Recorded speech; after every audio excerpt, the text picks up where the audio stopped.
દેશભરના અલગ અલગ જિલ્લાઓની ટીમો અહીંયા સુધી આવી જાય એવી વ્યવસ્થાઓ કરવા માટે આપણે આગળ વધી રહ્યા છે. મારી સોમનાથ જિલ્લાના સૌ નગરજનોને વિનંતી છે કે બસો, બસ સ્ટેશન, આ બધી જ વ્યવસ્થાઓ સરકાર દ્વારા ઊભી કરવામાં આવશે. તમને એક બસ જોઈતી હશે ને 4 બસ આપવાની જવાબદારી હું લઉં છું.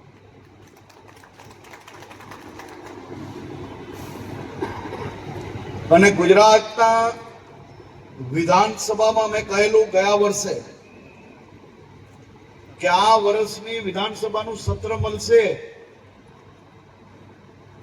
ત્યાર સુધી ગુજરાત એસટી એ ગુજરાતના 27 લાખ લોકોને સેવા આપતી થઈ જશે, જે ગયા વર્ષે 24 લાખથી 25 લાખની વચ્ચે હતા.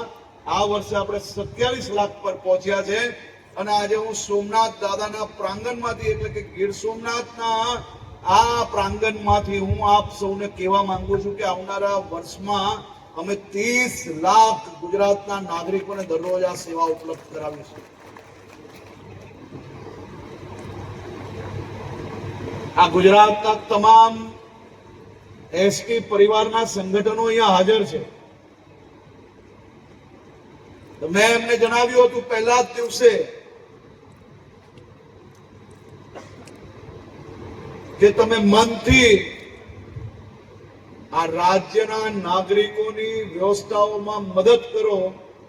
તમારા એક બી પ્રશ્ન ભૂપેન્દ્રભાઈ પટેલની સરકાર પડતર નહીં રાખે ને તમારા બધા જ પ્રશ્ન એનો કઈ બી કરીને નિકાલ લાવશે.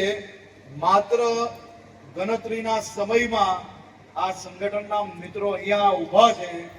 તમે એમને એકલામાં પૂછજો કે કેટલા પ્રશ્નોનો નિકાલ એક પછી એક ભૂપેન્દ્રભાઈ પટેલની સરકાર દ્વારા લાવવામાં આવે.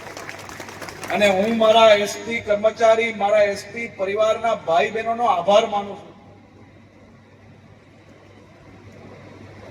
સાહેબ, રાત દિવસ એક કરીને દિવાળી હોય, હોલીનો તહેવાર હોય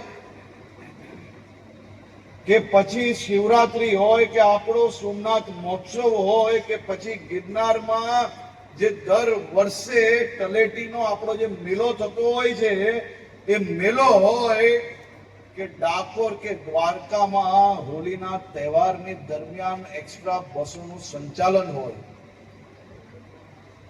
લાખો લોકોને ઘરેથી આ દર્શનાર્થે પહોંચાડવા, મારી અનેક માતાઓને દિવાળીના સમયમાં એમના પિયર સુધી પહોંચાડવા મારા એસટી પરિવારના ડ્રાઈવર કંડક્ટરોએ પોતાના પરિવાર જોડે દિવાળીને હોળીનો ત્યાગ કરીને આ રાજ્યના નાગરિકોને સેવા આપી છે.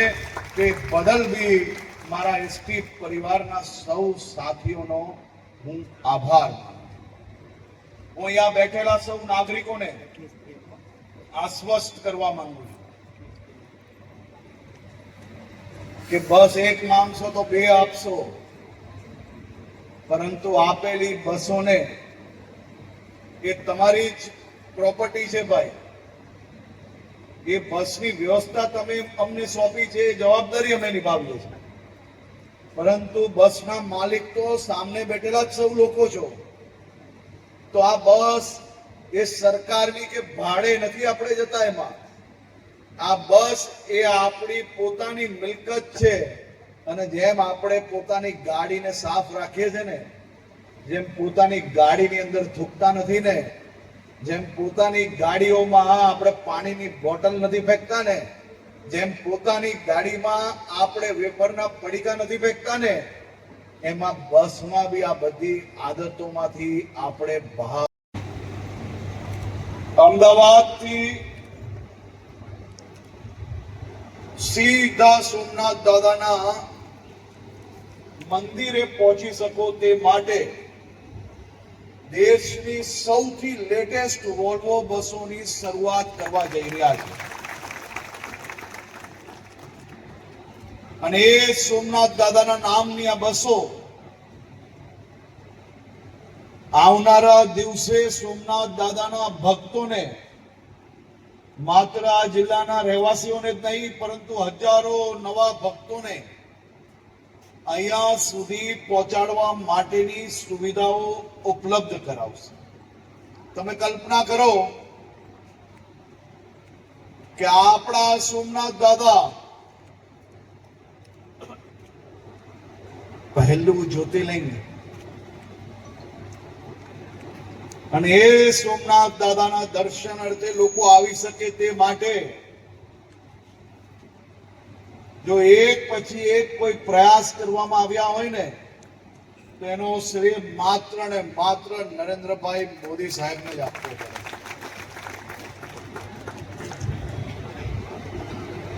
વેરાવળ સુધી ટ્રેન પહોંચી, જે ટ્રેનનું કનેક્શન આપણે મળતું નતું એવી ટ્રેનો અહીંયા આવી. દીવમાં ડાયરેક્ટ ફ્લાઇટો આવી. આજે મારી જોડે હું દીવની ફ્લાઇટમાં ઉતર્યો ત્યારે મેં જાણ્યું તો જેટલાને પૂછ્યું એ બધા દીવ ઉતર્યા તો ખરી, પરંતુ આવવાના હતા સીધા સોમનાથ દાદા પાસે. કેશોદ સુધી ફ્લાઇટો આવી. ત્યાંય મોટા ભાગના લોકો સોમનાથ દાદાના દર્શન કરીને પછી ગીર જતા હોય છે. એટલે આ ચારેય દિશાઓથી પ્રભાસ પાટણ, વેરાવળ, સોમનાથ દાદાના દર્શન અર્થે લોકો આવી શકે તે માટે જે અલગ અલગ વ્યવસ્થાઓ સરકાર દ્વારા કરવામાં આવી રહી છે તેના માધ્યમથી મને વિશ્વાસ છે કે આવનારા દિવસોમાં તમારા ઘરમાં ખાલી રૂમ હશે ને તો એનું ભાડું તમને હોટલ જેટલું મળશે. એવા સંખ્યામાં લોકો અહીંયા આવનારા દિવસોમાં આવવાના છે. અને આપણું સોમનાથ દાદાનું પરિસર તો જુઓ ભાઈ, કેવું સુંદર પરિસર બની ગયું છે. અને એક પછી એક પ્રકલ્પો આદરણીય પ્રધાનમંત્રી શ્રી નરેન્દ્રભાઈ મોદીના માર્ગદર્શનમાં સોમનાથ ખાતે કામગીરી ચાલી રહી છે. સફાઈની કામગીરી તો બધાએ જોઈ જશે. હું સ્વચ્છતા વાળી સફાઈની વાત કરું છું.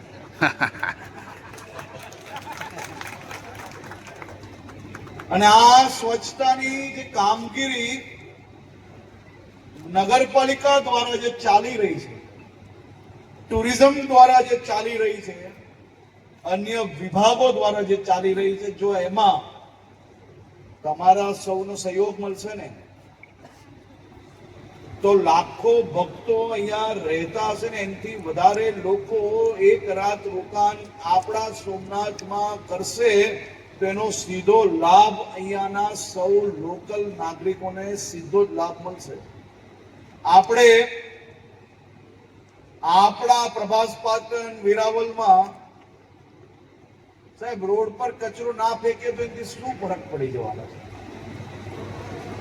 આપણે આપણા જીવનની જો એક આદત બદલીએ અને આપણા જિલ્લાનું જો એનાથી કલ્યાણ થઈ જતું હોય તો આપણે એક આદત બદલવા માટે જો બધા જ સંકલ્પ લઈશું તો એનાથી કેટલો મોટો ફાયદો થશે તેનો કોઈને અંદાજો બી છે?